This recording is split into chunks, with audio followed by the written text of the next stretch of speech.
Le deuxième engagement solennel que je prends, c'est dès le deuxième jour, d'envoyer un courrier à la Maison-Blanche pour mettre en œuvre l'article 13 du traité de l'Atlantique Nord du 4 avril 49, qui était cher. Parce que j'ai découvert, figurez-vous, que pour sortir de l'OTAN, il y a un article, c'est l'article 13. Parce que moi, je suis très respectueux du droit. Hein, ça, je l'insiste toujours, parce que pour moi, le droit, c'est quand même ce qui sépare la barbarie de la civilisation. Et donc, dans l'article... Oui, voilà.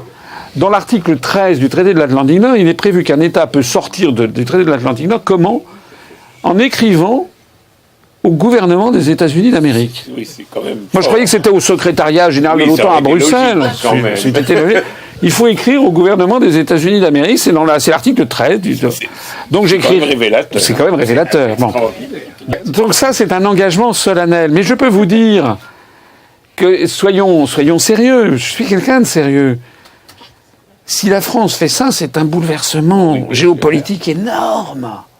Énorme. Comme il y en a 2 ou 3 par siècle. Au 19e siècle, il y a eu quoi ? 1815 avec le Congrès de Vienne, et puis 1871 avec la proclamation du Reich bismarckien, enfin wilhelminien, à la Galerie des Glaces. Au XXe siècle, vous avez eu 1918-1919, les traités de Versailles, de Sèvres, etc., de Trianon, qui fixent la nouvelle géographie de l'Europe après l'effondrement des empires centraux. On parle de géopolitique, c'est le démembrement des empires centraux.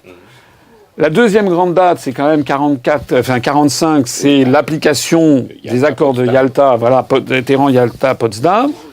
Et 89-91, c'est l'effondrement du camp soviétique. Et je pense qu'au XXIe siècle, il y aura 2 ou 3 dates de cette nature. Et la première de ces dates sera, à mon avis, la réplique, comme on dit en termes sismiques, de l'effondrement du camp socialiste de 89-91. Ça va être l'effondrement du camp atlantiste sur l'Europe. Enfin, c'est moi la version que j'ai des choses. Et je pense que c'est ça qu'il y a derrière. C'est la raison pour laquelle, effectivement, c'est pas de la gnognotte, ce que je propose.